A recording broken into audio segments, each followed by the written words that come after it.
هل فعلا البروتين بارز بتاعت الشركات المصريه مضروبه؟ كنت شفت فيديو على اليوتيوب على قناه اسمها دايت اند شيت. فالمهم كان في الفيديو ده اللي بيقدم الفيديو قال ان تقريبا شبه كل البروتين بارز بتاعت الشركات المصريه مضروبه، والكلام اللي مكتوب فيها سواء من سعرات او كميه جرامات بروتين او كارب او فاتس مش مظبوطه، ما عدا مثلا كام شركه بتعمل شوفان عالي بروتين، بس هي دي اللي ايه صح. وحتى في منتج مش عايز اقول اسمه ايه بالظبط، بس هو بيعمل بافس عامه، قال لك ده برده كمان مضروب، والسعرات والماكروز اللي فيه برده مش مظبوطه. اولا طبعا انا ما كنتش هعمل فيديو زي ده لو مثلا الراجل ده كان طلع يتكلم في فيديو عنده يقول الكلام ده وخلاص او كده، ولكن الراجل ده لقيته اخد عينه من كل بروتين بار او سواء بقى البافس مثلا دي، او عينات كتير قوي من منتجات خاصه بالبروتين والحاجات اللي زي دي، وراح عمل لها تحليل في معامل وزاره الزراعه. وهحاول اعرض لكم النتائج او التحاليل اللي طلعت للراجل ده هنا في الفيديو. اولا انا في الفيديو ده مش جاي اقول لك الكلام ده صح بنسبه 100%. اصل انا اصلا مش بذات نفسي اللي عملت التحاليل دي، يعني التحليل دي لا انا اللي عملتها بنفسي ولا انا مثلا اللي رحت حللت، يعني لا اقدر اقوله انا مش متاكد من الكلام ده بنسبه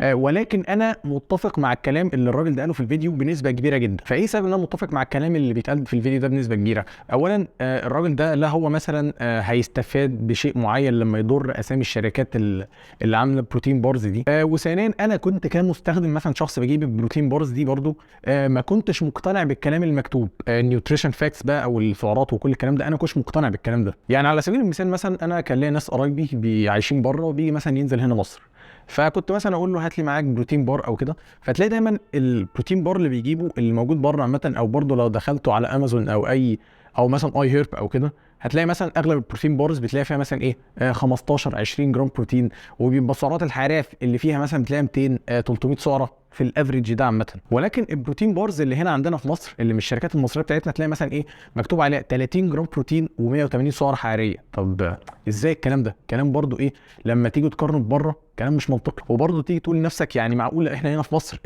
قدرنا نتوصل ازاي نوصل للنسب دي اللي هو اللي قلل قوي السعرات والبروتين قوي يكون عالي، وبره مش عارفين يعملوا الكلام ده؟ فبرضه حاجه تانية تقلقك ان مثلا نفس الشركات اللي بتعمل البروتين بارز دي، الشركات المصريه يعني بتلاقي هي اللي بتعمل واي مصري، فهتلاقي نفسك بتقول لنفسك طب ما ده احتمال كبير جدا يكون الواي بروتين اللي هم بينزلوه ده برضه بيكون مضروب زي البروتين بارز. فاللي اقدر اقول لكم في الاخر يعني بلاش من البروتين بارز زي ما انا لسه قايل، اغلبها مش اصليه وكده. ثانيا اللي عايز يجيب مكملات او كده يجيب من بره، بلاش تجيب من مصر. خلينا يعني متفقين الناس هنا اللي عايشين في مصر لا انت قادر تشتري لا مكملات من الشركات المصريه ولا من الشركات اللي بره، فالموضوع مش فارق يعني. واشوفكم الفيديو الجاي ان شاء الله.